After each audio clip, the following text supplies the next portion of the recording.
desafio de tentar estimular todos os senhores a se engajar num projeto que começou há um ano e meio atrás, quando algumas pessoas que estavam do outro lado aqui da ilha, lá em Paulista, começaram a ficar um pouco incomodados com a situação, principalmente pós-pandemia, né? Ou seja, todo mundo tentando voltar à normalidade, a atividade não engatando no começo, muita dificuldade, né, que existia para convencer as pessoas a saírem de casa. E aí a gente, seguinte, olha, estamos no fundo do poço, provavelmente pior do que isso não vai ficar, mas a gente não pode ficar assim a vida toda. Foi quando um grupo de pessoas aqui, no caso liderado por Antônio, levanta aí, Antônio, junto com outras pessoas que empreendiam lá, que eram pessoas de restaurantes, barracas, pousadas, artesanato, se reuniu e disse, olha, vamos mudar a nossa realidade, vamos tentar formular um plano estratégico para tirar isso aqui da situação que está. E aí foram me procurar no Centro Paulista, algumas pessoas aqui talvez não me conheçam, vou me apresentar um pouco. Eu comecei a empreender na região há aproximadamente 25 anos atrás, em 98, vai fazer 25 anos agora, no começo do ano, quando eu tinha uma casa de praia em Conceição, que é uma praia entre Palmo Amarelo e Maria Farinha, que é um lugar paradisíaco como esse daqui, que a gente está vendo aí. E a gente começou a fazer condomínios naquela época de beira-mar, na frente dos pocinhos lá de Maria Farinha.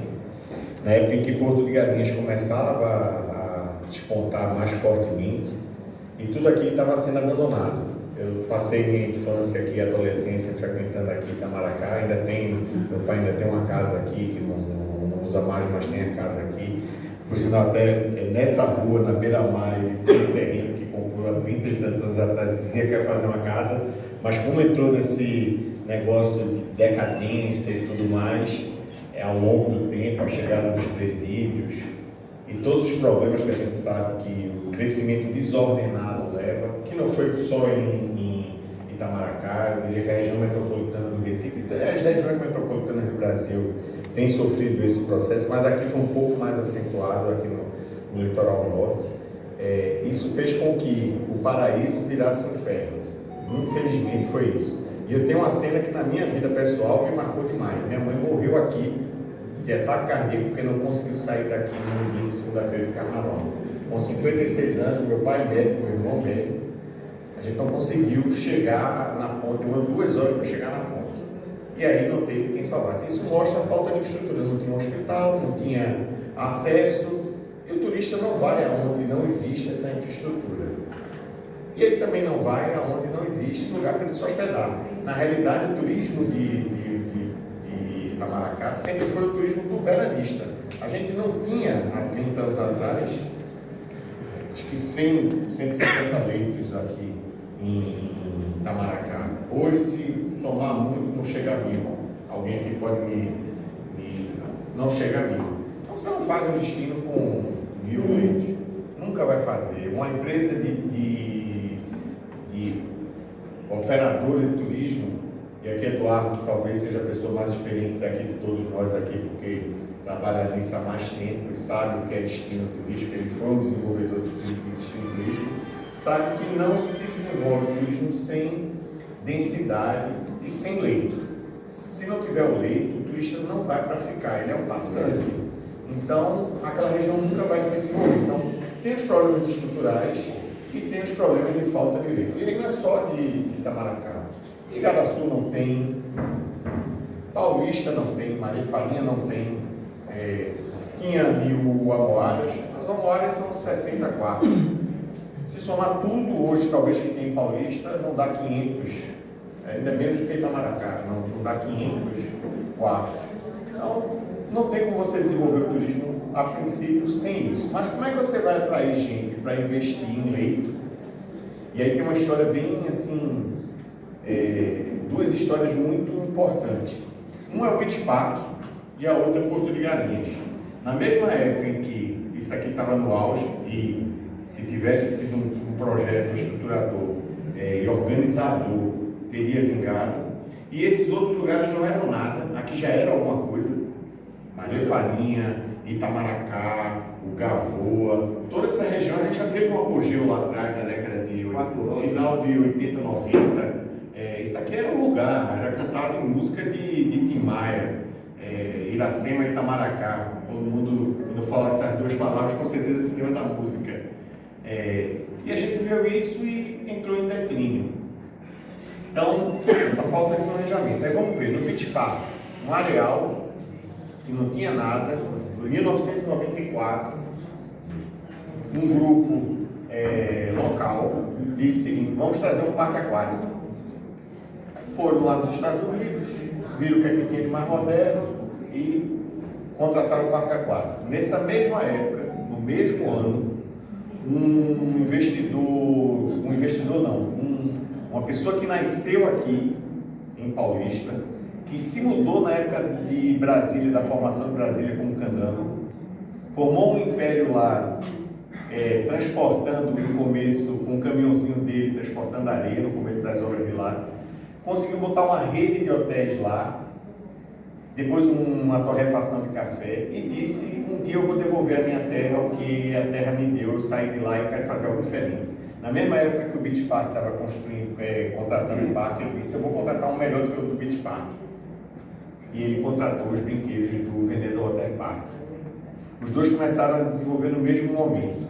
Só que o cidadão lá do Beach Park fez um plano diretor de toda a região para, na hora em que ele lançasse o parque, o que é que precisaria ao redor. E a primeira coisa que ele identificou foi leito.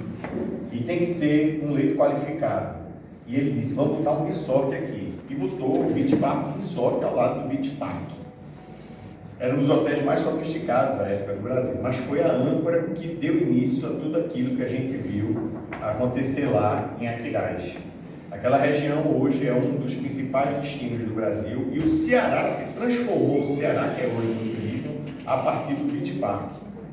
Então, veja bem, hoje tem várias pousadas ao redor, hotéis, outros resorts, e isso se espalhou para todo o Ceará.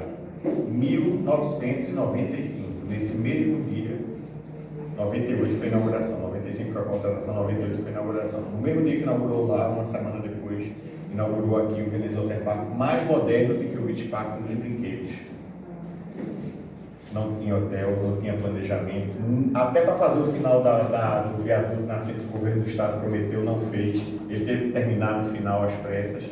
Mas o principal erro dele foi não ter planejado o entorno e não ter leito hoteleiro. Então, sem leito hoteleiro, a gente não vai conseguir desenvolver destino. Por mais atrações que a gente tem, eu digo o seguinte: eu não tenho dúvida nenhuma que essa região daqui, no Brasil, se der uma ajeitada e tiver leito, não tem para quem queira concorrer com a gente. Aqui você tem. Dizem que com três atrações você consegue desenvolver um destino. A gente mapeou aqui no planejamento que a gente fez, a partir desse grupo que começou a se reunir há um ano e meio atrás, a gente contratou uma consultoria para organizar, para fazer esse plano estratégico. Passamos uns 7, 8 meses desenvolvendo várias reuniões, várias oficinas, deu trabalho que só aguenta, mas a gente conseguiu desenvolver um plano estratégico que a gente vai ver aqui na frente o produto dele. E nesse planejamento estratégico que a gente fez, tem algumas camadas de coisas que tem que acontecer, que a sequência dela faz a diferença. Uma não pode chegar antes da outra e tem a sua sequência correta para não ter gente frustrada e você ter voos de galinha. Então, o que é que aconteceu lá? Lá houve desenvolvimento e aqui não teve, aqui definhou pela falta de leito. Então, aí aqui a gente tem 75 atrações para o turista mapeadas, que com pequenos investimentos, 50 mil numa, 70 mil na outra, que é o que? É banheiro, é melhorar um pouquinho o acesso, é ajeitar um galpão para que o artesanato possa se organizar melhor ali, como aqui, por exemplo, em Vila Velha, lá em cima, precisa de uma certa ajeitada ali, para que já imaginou se chegar 3 mil turistas de manhã aqui, não vai ter banheiro, vai ser fila no banheiro ali, com ficha, na hora que o cara sair da fila do banheiro, está na hora de voltar. Então tem que ter toda essa infraestrutura antes.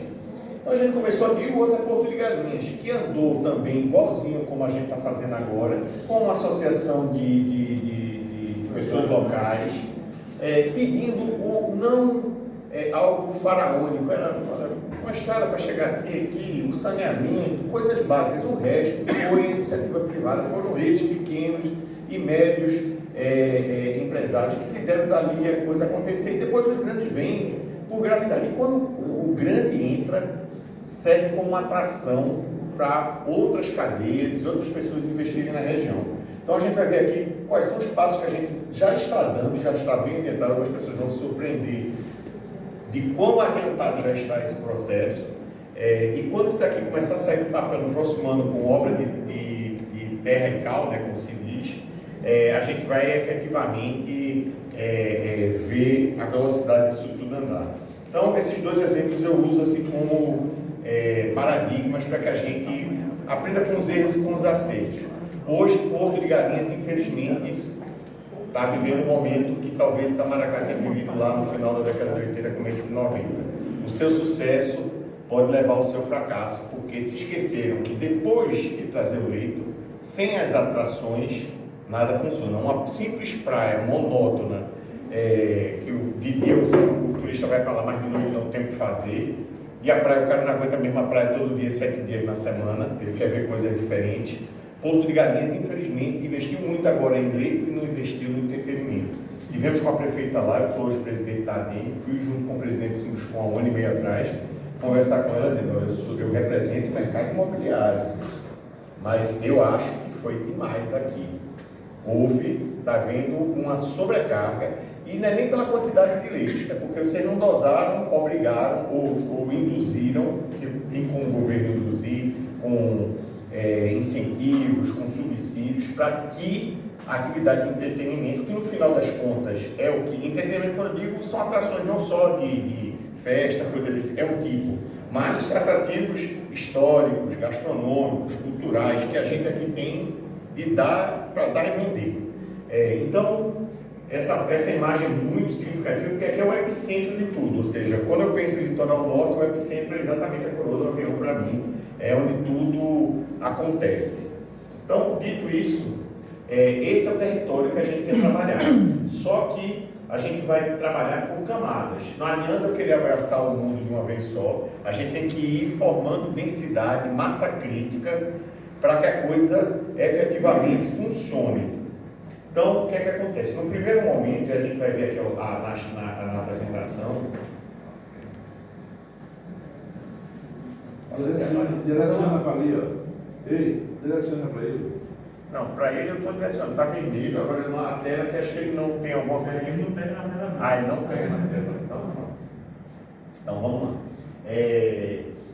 Basicamente a região que a gente, eu vou aqui para mostrar, a região que a gente está querendo fazer o primeiro epicentro, ela vem aqui da fábrica da Poti, pega o Timbó, pega aqui essa parte aqui de Nova Cruz, vai até aqui a área do Gavoa, passa para essa área de Itamaracá, vem por aqui e vem pelo fundo de Itamaracá. Por que isso?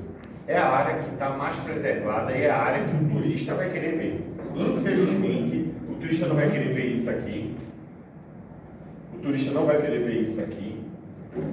Isso é um desafio para a gente, porque isso contamina, infelizmente, anos e anos e anos e anos de descaso, de ocupação desordenada, leva a algo que o turista não se sente bem. Na realidade, quando se pensa em turismo, é isso aqui que está preservado, e isso aqui, e parte daqui que ainda tem alguns, não tem tanta edificação, é uma coisa mais balanceada. Tem os arrecifes aqui, o Cursinho Maria Farinha, tem um cursinho aqui, o Caravelas, tem muita coisa para cá. Então, esse no primeiro momento é o destino. Não que os demais, por exemplo, aqui Catuama, o outro lado, não vá se desenvolver também. Mas se eu espalhar demais nesse momento os esforços, a gente vai ver que os esforços são bala grande, bala de canhão, vai gerar no segundo momento, daqui a 4, 5, 6 anos, um efeito de ondas que vai se desenrolar para todo o litoral do norte de Pernambuco, chegando inclusive a Paraíba, que vai ser muito grande, aqui vai ser o destino, e a gente está com quase tudo pronto aqui para que decore. Faltava a gente dar essa organização e criar regras para que quando começar a dar certo, não afunde porque deu certo. Então, pensando nisso, primeira coisa, aqui é o roteiro da decadência. O auge da gente foi na década de 80, houve a criação, depois veio o declínio por falta de infraestrutura, principalmente acesso e insegurança dos presídios. Foi em Itamaracá, mas contaminou todo o litoral norte. Quando Itamaracá, o que eu digo, destino é destino. Se você, uma parte do destino começa a afundar, o destino vai todo embora. Então, se Itamaracá vai mal, Maria Farinha vai mal. Se Maria Farinha vai mal, Itamaracá vai mal, Igaraçu vai mal, todo mundo vai mal. Isso aqui, nós somos o destino, nós estamos todos amarrados pela coroa do avião. Se eu pudesse usar uma imagem, estamos todos amarrados pela coroa do avião e não tem como a gente se desamarrar. Depois houve uma reivindicação, aí pronto. Nesse mesmo momento houve uma reivindicação de saneamento lá no litoral sul, em Porto de Galinhas, e aí o secretário de turismo do estado na época era parente dos donos da terra de Muro Alto. Então chegou o governo do estado e disse: dá para você fazer a PE9 asfaltada até o final da propriedade lá, acho que é Merec? Dá. Uma estradinha simples, ela não precisa nem ter muito acostamento, mas só para chegar o turista lá eu vou doar ao Grupo Ponte, que era o maior grupo local de hotelaria. Eles estavam já começando um hotel aqui em Maria Farinha, onde hoje é o condomínio Porto Nassau, ali em Conceição, e fez a seguinte proposta para o Grupo Ponte: olha, você já conseguiu financiamento do Banco Nordeste, vamos transferir esse financiamento para Porto de Galinha. Eu vou te dar, em vez de 2,5 hectares que você tem aí, 6 hectares, a estrada na porta, e você vai ser a grande âncora hoteleira. O que foi o Beach Park Resort para o Beach Park? Para Porto de Galinha. A gente já está num ambiente muito bom lá, de coisa da vila de Porto, mas precisa de uma grande âncora, um resort com estofo nacional. Aí eles disseram: topamos. Quem passar lá em Porto de Galinhas vai ver que a estrada original acaba lá. A que fizeram depois, que está até meio acabada também, que é de paralelo não, Inter para lá, que já se acabou também. Mas a original está toda perfeita e vai até a porta do Summerville. E a placa do Summerville tem Hotéis Paulista S.A. até hoje. O principal hotel de Porto de Galinhas, o ícone de lá, o nome é Hotéis Paulista S.A. com o nome de fantasia Summerville, mas a razão social é Hotéis Paulista S.A. Isso é fruto exatamente dessa época que tudo ia para lá e a gente aqui em decadência. Porto de Galinhas se torna o grande local, só que hoje, como eu disse, corre o risco de repetir a história de Itamaracá, Maria Farinha e Nova Cruz da década de 90. E chegaram lá os grandes resorts. Dito isso, a gente também agora passou para a cronologia de subir. Quem bate no fundo do poço encontra geralmente uma mola, essa mola faz com que você volte. Então, 2001, uma coisa que talvez possa parecer insignificante para a gente, foi criada uma lei federal chamada Estatuto das Cidades. Essa lei, basicamente, em última instância, diz o seguinte: todo município vai ter que ter um planejamento de médio e longo prazo, vulgarmente chamado de plano diretor. Colocou uma cronologia: municípios até tal tamanho, ou em relação metropolitana tem que estar até 2008, município até tantos habitantes tem que estar até 2010, 2012. E a região metropolitana, quem estava na região metropolitana, foi contemplado por seu plano diretor organizado pela FIDEM, que é um órgão metropolitano de planejamento, que na época ainda funcionava como órgão de planejamento. Hoje a FIDEM não existe mais na prática. Ela é só carimbadora de desmembramento, remembramento e loteamento na região metropolitana. Ela não tem mais essa função, infelizmente. E temos brigado muito, todos os candidatos a governador, quando passaram pela DEM, pelo Movimento Pro Pernambuco, a gente fez questão de enfatizar e está no plano de governo da candidata eleita, como também estava da outra candidata, a reativação da FIDEM como órgão planejador metropolitano. Então isso é uma boa notícia para todo mundo. Mas em 2013 ainda funcionava e Paulista ganhou o seu plano diretor, que a lógica era: primeiro você traz os serviços 14 km mais para o norte, porque a expansão urbana você só faz com 3 coisas: terra, acesso e serviço. Não tinha serviço. O acesso era o pior possível. Quem se lembra da PE15 antes de 2003, que para passar pelo centro de Paulista para o outro lado, nem ia por lá, já pegava a BR ali na Bombril e ia por trás, porque não conseguia passar para o outro lado. Era um problema seríssimo. Aí veja bem, uma hora para outra, a PE15 virou o lugar, ou seja, passa fluido. Em 2003, quando ela foi inaugurada, não, era um passeio ali. E o que é que acontece? Tinha muita terra, só que estava preso na mão da família Lund, brigando um com o outro. Era um problema a ser resolvido. E o terceiro é que não tinha serviço. Serviço, eles botaram um nome muito bonito, agregação do comércio e serviço no setor terciário moderno. Tucanaram o nome do shopping center. Ficaram com vergonha de botar o nome do shopping center e botaram um nome bem grande para dizer que era um shopping center e disseram até o terreno que era o terreno da fábrica Arthur, que era na frente do Centro Paulista. Então, o que determinou que o shopping ia ser ali não foi o empreendedor, não foi o empresário, foi o planejador, que eu estou dizendo, induz. Ele induziu, tem que ser aqui. E criou benesses ali, parâmetros mais, vamos dizer assim, facilitadores para que aquela grande âncora, e aí quem conhece Paulista sabe que Paulista é uma antes de 2015 e outra depois de 2015. É totalmente diferente. E aí aqui vem o primeiro insight que eu dou para os senhores. As âncoras não matam os locais, as âncoras alavancam os locais. Eu me lembro que na época da implantação do shopping, e aí está Raimundo aqui, pronto, está aqui testemunha aqui, cadê Raimundo aqui? Raimundo era presidente do CDL, acho que na época lá já era. Raimundo lá, desesperado, o shopping vai quebrar os comerciantes aqui da Siqueira Campos, vai ser um desastre. Raimundo em todo canto, ao contrário, quando o shopping chega, o resto todo mundo ganha, porque o sarrafo puxa para cima e todo mundo passa a ganhar mais. E há um adensamento no local. Eu acho que 3, 4 anos depois estava recebendo uma plaquinha de homenagem do CDR local por ter feito o shopping. Então, para ver como é isso, a âncora é quem faz exatamente a organização da região. Então, ter âncoras é muito importante. Em qualquer processo de requalificação urbana ou de desenvolvimento de destino, tem que ter âncoras. Então, 2010, Tesouro da Questão Fundiária, 2015. Conclusão, 2021, dados oficiais da Caixa Econômica. O município que mais construiu unidades novas no estado de Pernambuco, incluindo Recife, que é 4 ou 5 vezes maior do que Paulista em população, 4 vezes. Foi Paulista o município que mais construiu, com 40% de tudo que foi construído na região metropolitana.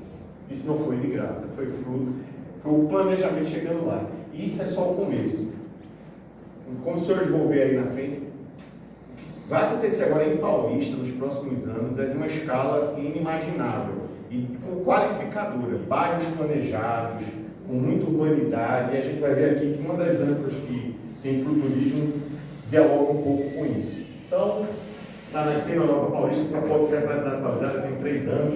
Hoje, nesse miolo aqui, já está cheio de prédio. Do lado do shopping, está seguindo um aterro, vai ter um bairro para 10 mil famílias, já começou a ser construído.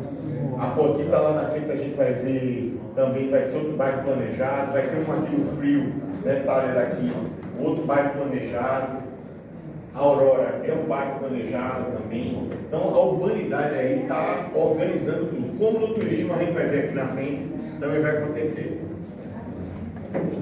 Tudo bom, Mário? Então, o que a gente tem que fazer agora é o seguinte: como desenvolver o destino do litoral norte?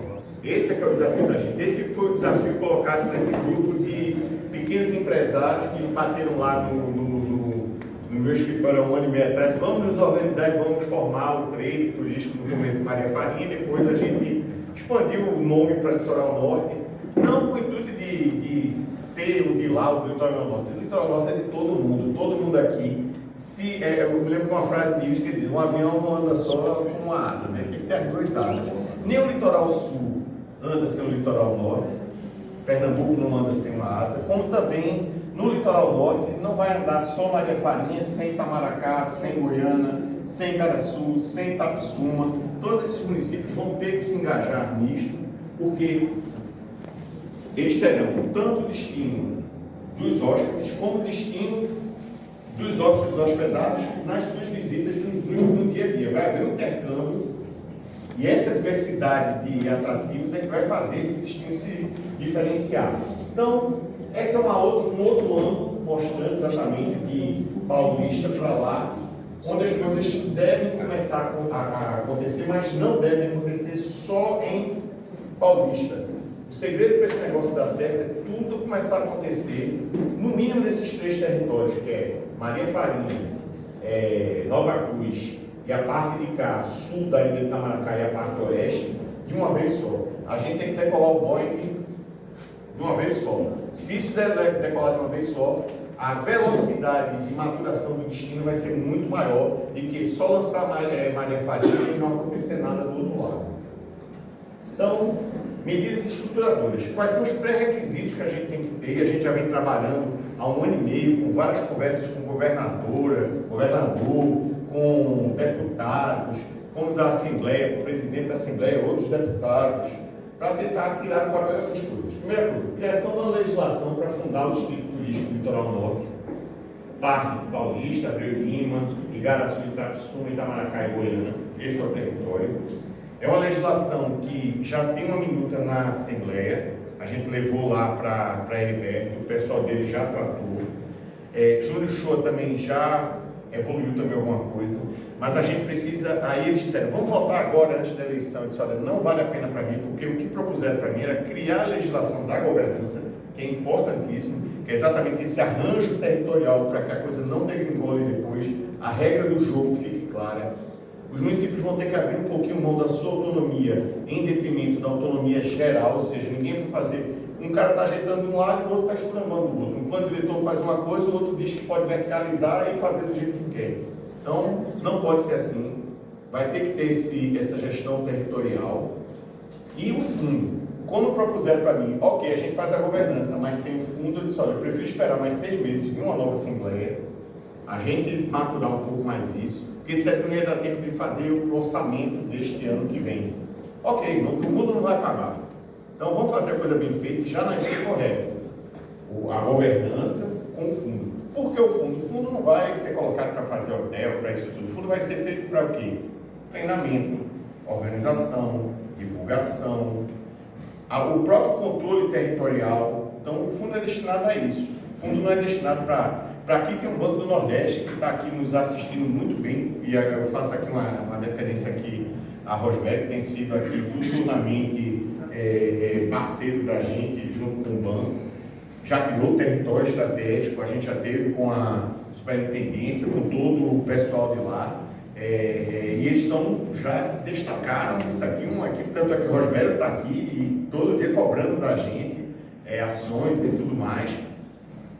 Só que tem um concatenamento. Se a gente bota o carro na frente dos bois, a gente corre o risco de alguém ser atropelado aí e a confusão fica muito grande. Então, uma outra coisa muito importante, até para a questão da autoestima e da própria vida na região, é a questão da engorda das praias, né? A gente tem um problema seríssimo de erosão.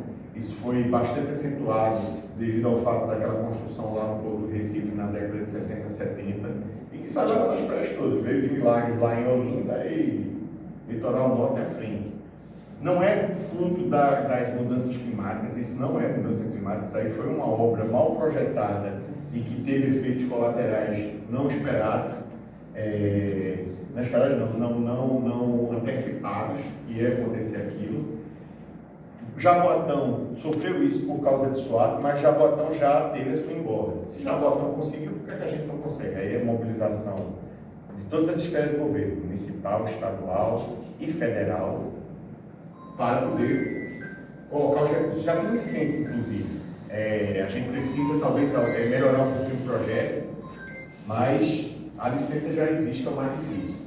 Pedimos e conseguimos, ou seja, já o primeiro efeito dessa mobilização e de, vamos dizer assim, mobilização política no bom sentido.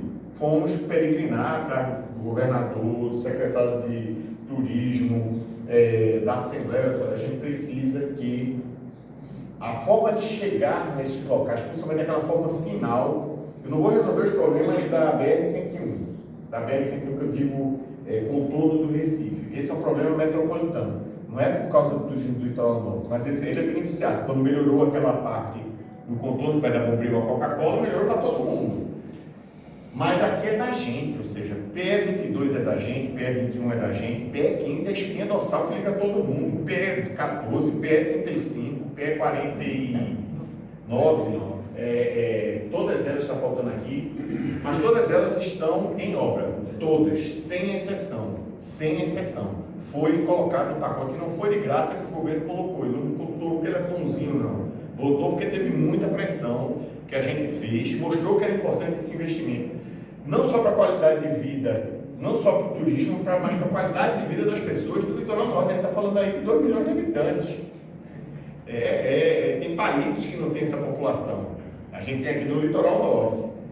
Então foi feito isso. E a Via Metropolitana Norte, que todo mundo deve estar passando aí no terminal de integração da P15, que é aquele lá em Olinda, e vendo uma obra com as alças assim, vai até a ponte do Janga.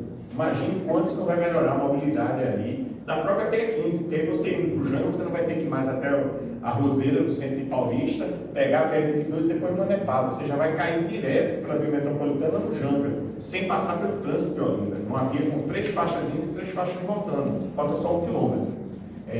O restinho de desapropriação que tem lá, mas a obra já está quase no final.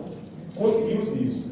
Criação da infraestrutura. A interligação desse local tem que se dar por mar, e aí os pias vão ser fundamentais. Imagina você aqui com 10 mil leitos, 10 mil apartamentos, 20 mil leitos. Esse povo vai se deslocar como? De Itamaracá para Maria Farinha, para Nova Cruz, e o negócio é que todo mundo rodando de lá para cá o dia todo. Esse é que é o segredo da coisa. É botar o povo para se movimentar e experimentar um pouco de cada coisa dessa. Indo para lá para Goiânia, para Parauá, para Carne de Vaca, para conhecer as coisas do litoral norte. Como é que se desloca mais facilmente? Primeiro, já existe uma balsa de Maria Farinha para Nova Cruz. Mas e de Nova Cruz para Itamaracá? Precisa de quê? Coisa bem simples, um investimento de menos de R$1 milhão. Isso é nada para o governo do estado. E na realidade a verba que a gente está conseguindo é federal. Mais difícil é a própria autorização. É uma rampa. Você precisa de uma rampa aqui, do lado aqui da Marina, e outro lá do outro lado, ali perto do Gavoa, mais para cá, um pouco, na área pública. Vai ser uma rampa pública. E aí a balsa, o cara da balsa já disse que ele vem. Ele sabe que vai ter demanda, ele vem de lá para cá. O investimento aí é privado, não é mais público. É uma concessão na realidade, ele vai ter que conseguir a concessão. Então você interliga isso. Já imaginou o cara saindo de Bug daqui para ir visitar Nova Cruz, para ir para Maria Farinha e vice-versa? Lá vai ter muito mais leite no começo, então o fluxo vai ser de lá para cá, de dia, de manhã e de tarde voltando. Aí ele vem de lá e já pega o barco, já sai por aqui, vai mergulhar no naufrágio lá na frente. Tem uma coisa só para fazer. O de Bug vai até as igrejas lá de Igaraçu.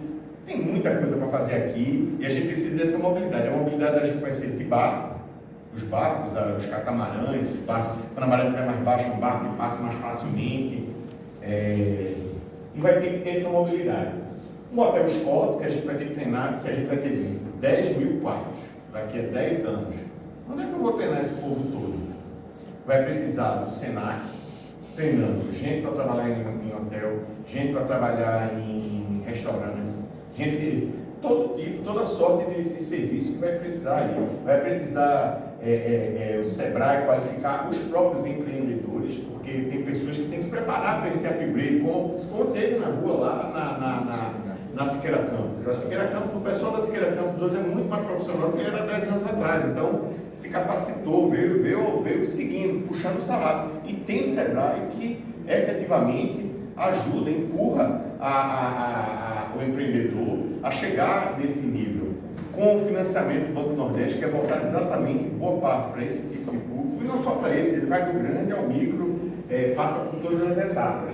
É muito importante. Então, isso daqui são as ações estruturadoras. Tudo já está sendo trabalhado, a gente já teve conversas com o SEBRAE, já o SENAC, já muitas conversas lá com o Bernardo. Não vai ser investimento dele, o hotel, provavelmente a gente está viabilizando aquele prédio abandonado lá, o Merlin Royal Flag, para ser o hotel escola, até porque já está mais fácil de ficar pronto, então ele tem que ficar pronto antes dos outros ficarem prontos, porque ele tem que treinar as pessoas que vão trabalhar nos outros. Então, essa é a sequência. Aqui já são as amplas, isso aqui tudo já está em curso. Todos esses empreendimentos já começaram de alguma forma. Maria Farinha, eu vou mostrar depois aqui a imagem de cada um deles. Esse é um investimento que vai ser do lado daquele edifício abandonado, é um terreno de 10 hectares, vai tomar o rio, onde o rio faz a curva ali, é um lugar lindo, que tem mar e tem rio.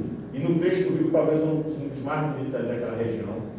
É um investimento de uma paulada só, que vai trazer 3 mil quartos. 3 mil quartos. Vai ter complexo de centro de convenções, centro de artesanato, e esses 3 mil quartos lá, gerando 2 mil empregos dentro do empreendimento e 20 mil indiretos. É um investimento de R$1 bilhão, está em curso já. Vendas Water Park Resort, a gente está formatando aí, vai ser um multipropriedade, usando a área do estacionamento hoje do Veneza, para colocar 1.800 apartamentos de multipropriedade. E aqui está Eduardo esse apartamento vai ser vendido, não vai ser 20 e poucas vezes como de lá não, esse aqui vai ser semanal. Vão ser vendidos 50 vezes cada apartamento, 50 vezes 1.800, são 90 mil famílias que vão frequentar durante o ano este empreendimento só com Veneza Water Park. Então vai ser de verão a verão, o cara vem o ano todo, são as 52 semanas do ano, porque duas são usadas. Acaba o sábado e domingo, ou seja, é de segunda a segunda, domingo a domingo, segunda a segunda. A multipropriedade, onde ela chega, ela muda o destino. E a gente vai ter um empreendimento lá desse. Estamos conversando com vários empreendedores, vários donos de terra em Nova Cruz. Paulo tem sido um grande parceiro da gente aí nesse diálogo todo, com todos os proprietários. O mesmo problema que existia em Paulista com os Lúniges, existe aqui com os Santos, os Pinteiros, os outros donos das terras aqui, que a gente tem que desatar esse nome. E Lúnigo também, que é seu Nilson, também tem uma terra lá, mas é que está mais próxima de vir a fechar um negócio. Eu vou até adiantar aqui como é que está a coisa, mais para frente. Então, lá vão ter aproximadamente uns 20 empreendimentos de algum porte, não é pequeno não, de porte razoável, e um muito, muito grande, que eu vou abrir daqui a pouco qual é investimento de 3 bilhões. Só esse investimento que eu estou falando, esse que é um só, e que vai ser a grande âncora dessa região, é 1 bilhão e 400. Então, 1 bilhão e 400 num empreendimento, que é um multipropriedade do Hard Rock. Hard Rock vai abrir uma unidade em Nova Cruz. Era em Maria Farinha, mas aquele negócio, uma asa só não vai dar. Então a gente direcionou, o empreendimento ia ser inclusive numa área minha já adquirida, e eu fiz questão de conversar com o pessoal do Hard Rock. Olha, eu prefiro ganhar menos no curto prazo e abrir mão para um ganho maior no longo prazo e equilibrar esse avião aqui do litoral norte e vamos para Nova Cruz. Conversamos com o Eduardo Lúnigo, filho de seu Nilson, tivemos uma conversa muito boa, e segunda-feira a gente provavelmente vai estar batendo um martelo, se ele der positivo, para que venha o pessoal do Hard Rock aqui na quarta-feira e a gente realmente cele aí a notícia, e vai ser a grande âncora, individualmente falando, de um empreendimento único para aqui, para a região. Só ele é 1.400.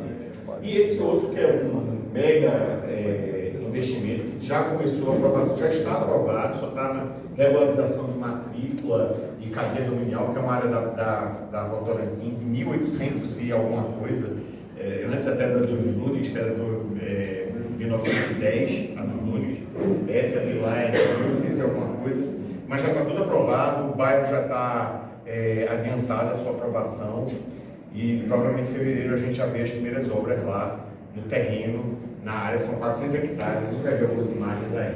Então, isso tudo resumindo, são 9,9 bilhões de reais em 10 anos, tudo privado, nada público, e aí, como disse, não vai depender de o político. Eu diria até que a gente já adiantou, porque a parte viária já está em curso, a lei, estamos aqui com um deputado eleito, que eu tenho certeza que vai ser um dos subscritores da legislação, uma pessoa que está aqui na região, que tenho certeza que tem todo o afinco para que isso daqui saia do papel. Acho que ele se sente um pouco também pai de tudo que está acontecendo aí. Legislação está mudando agora em Igaraçu, que já vem desde a época dele, tudo, e que agora se consolida para poder atrair esses investimentos.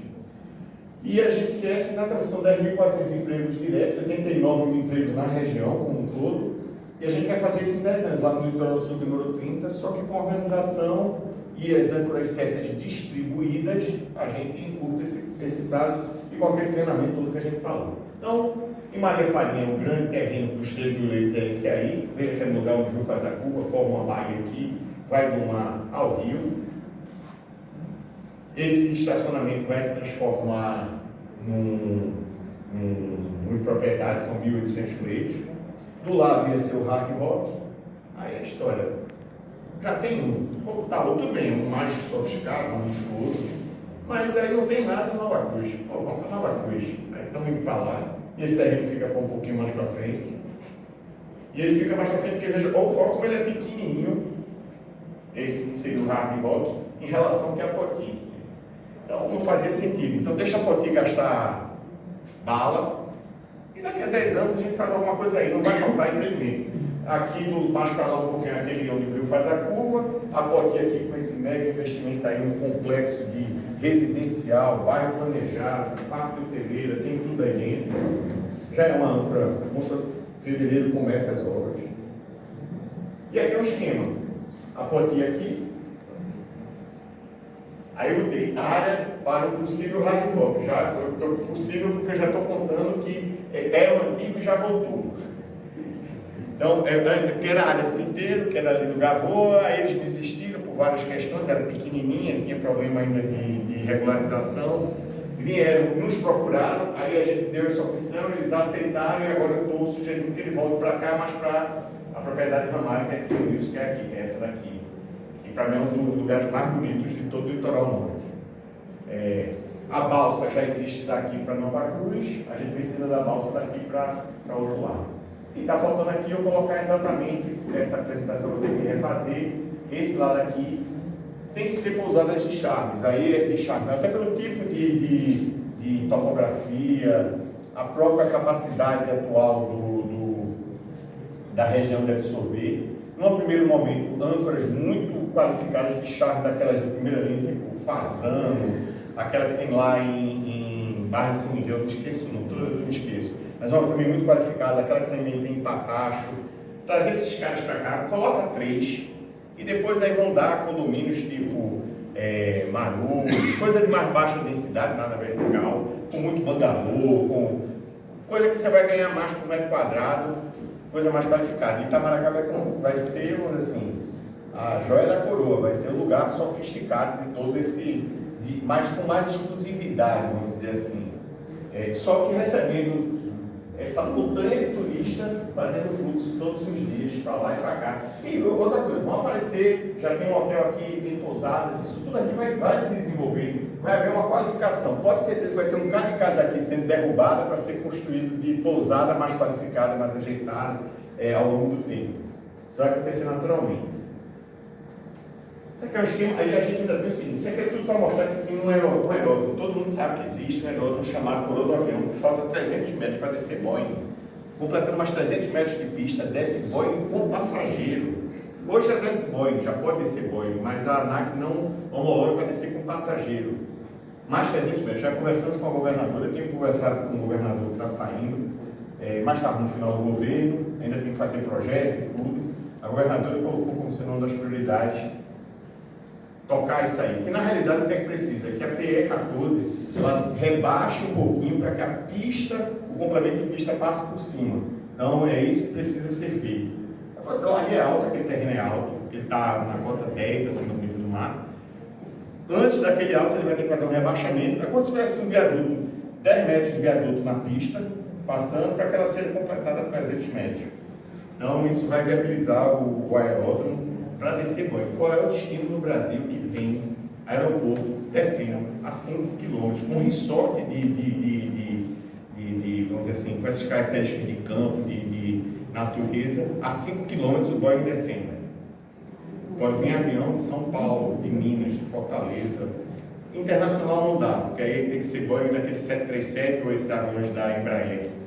É o que é homologado aí. Então, esse aqui é um esquema do terreno, aquele terreno que vai do mar ao rio, o rio está aqui atrás. Cada torre dessas são 600 apartamentos. Vai mudar um pouquinho o projeto, está mudando. Isso aqui vai ser um centro de convenções e um centro de embaixo. E em cima vai ser uma praça de shows, com artesanato, gastronomia, tudo aqui ao redor. E aqui vai ser uma rua central com várias atrações aqui no meio. Então, 2 piers muito grandes aqui na ponta final, porque, como eu disse, todo o transporte vai ser via barco ou bug.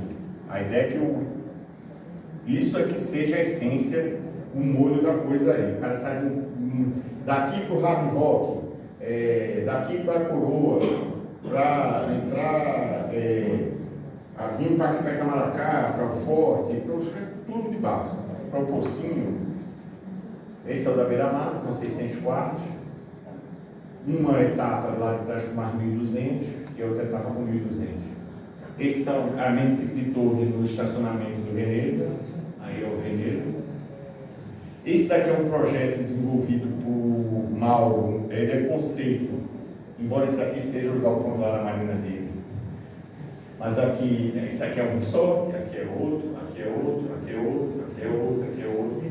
Essa área está invadida hoje, tem uma ordem de despejo, mas agora com a resolução do ministro vai ter que ter um rito diferente para as pessoas saírem de lá. Mas enquanto isso não acontece, Ramalho 1, que é a área do Hard Rock, ela exatamente é a parte depois disso. É uma propriedade que está hoje preservada, é uma propriedade muito bonita e é onde a gente vai provavelmente, se Deus quiser, andar. Essa estrada ela passa de ser aqui para ser mais por aqui, o grosso do tráfego, porque isso aqui é muito bonito para estar carro poluindo. Então os acessos vão ser radiais e não aqui. Essa é a ideia. Aí é o anúncio do Hard Rock, para terminar agora, esse é o resumo de todo o planejamento. Acho que eu me dilatei muito aqui, mas é importante ver isso aqui. Esse é o resumo de todos. São várias planilhas que foram explodidas e depois a gente condensou nas ações principais estruturadoras, que basicamente são tudo que precede. Na faixa central, o grande objetivo no primeiro momento é atrair leitos, porque sem isso a gente não tem. Eu não posso nem começar a qualificar as pessoas. Como é que eu vou começar a qualificar a gente se eu não tenho ainda a perspectiva de onde é que ela vai se empregar? Na hora que começa o primeiro equipamento a sair do papel, esse é o D0 para começarmos a qualificar os empreendedores e os trabalhadores. Porque se eu começar agora, e vamos ver, terminou no próximo ano, e deve demorar mais 3 anos para que o empreendimento fique pronto, vai ser um bocado de gente frustrada aí, reclamando do Sebrae, do Banco Nordeste, da gente, de todo mundo. Então eu estou naquele, assim, com o freio puxado, porque não, várias vezes Antônio, e agora como é que vamos fazer? Calma, Antônio, primeiro, sempre é exatamente atrair os investidores para a parte hoteleira. Estamos conseguindo, como a gente viu aí, já está andando um bocado de coisa, mas isso aqui são condições precedentes. Se a gente for ver bem, a engorda, já começamos a discutir, já verificamos que tem a licenciamento, já sabemos quais são as ações que precisamos, quem é que a gente tem que acionar, da bancada estadual, governo do estado, bancada federal, governo federal, quais são os caminhos para juntar todo mundo, cada um bota um pouquinho e a gente consegue tirar isso do papel. A mobilidade intermunicipal, essa está na veia e todo mundo está vendo as placas aí, as máquinas nas diversas PEs fazendo as obras, PE 15, PE 35. Hoje mesmo, quando eu vim para cá, fiquei parado no Pareciga, fazendo a requalificação e as outras também estão saindo todas saídas do papel. Instituto de comunicação, para nossa sorte, está chegando o 5G, parece mito, mas vai chegar, está chegando.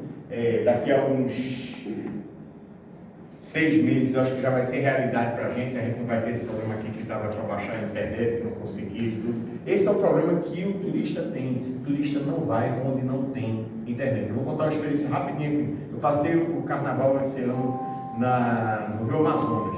É um cruzeiro de 3 dias no Rio Solimões e 4 dias no Rio Negro.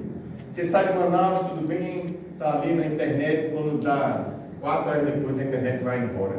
Me acordei de 2 horas, o navio sai de 7, 8 horas da noite, quando dá 11 horas da noite, minha mulher bate em mim, vai lá, que foi? Eu pensei que ia acontecer uma coisa, não temos mais internet. Pronto, a mulher entrou lá em desespero, aí de vez em quando o navio passava perto de um povoado, aí a gente saía recebendo um sinalzinho de celular, agora eu consegui ver alguma coisa. O turista não vai onde não tem internet. Hoje o tal do local está gramável, é a sensação. É onde o cara quer ir para lá para tirar foto naquele lugar, está mais grave. Está gramável. Então, isso aqui é fundamental. E para outras coisas também. Regularização dos grandes litígios é o grande desafio da gente, é essa confusão toda. Eu discutindo com Brunig, com Mauro, da advogado do Santos, que está do governo, do outro, para destravar as áreas. A gente tem que destravar e subir a mercado. É bom para eles e para todo mundo. Mas estamos conseguindo, evoluindo e aperfeiçoar a legislação, que é o que a gente está fazendo agora, e estamos aqui com representantes. Feito isto, ou encaminhado isto, e disparado isto, aí sim, agora é a hora de aumentar o número de atrativos turísticos. A gente já mapeou 75, aí vai ter que ter plano de ação para cada um deles. Nesse vai ter que ter projeto de banheiro, projeto de estacionamento, projeto de acolhimento do turista, de capacitação de infraestrutura para que os próprios comerciantes dali possam atuar. Promoção, não adianta hoje, quando fala, vamos fazer um evento para promover o litoral norte, rapaz, não faça isso não é o momento. Se a gente fizer isso, o cara vai vir para cá e vai se frustrar. Os atrativos não estão preparados, não tem lugar para ele se hospedar em quantidade. Se eu botar aqui chegar amanhã, 10 mil famílias aqui, vai ser um desastre. Então não adianta, não é o momento para fazer uma coisa nessa escala. Não que se tem que fazer o dia a dia, aquela coisa, mas não dá para botar bala grande agora nisso. Capacitar a mão de obra, aí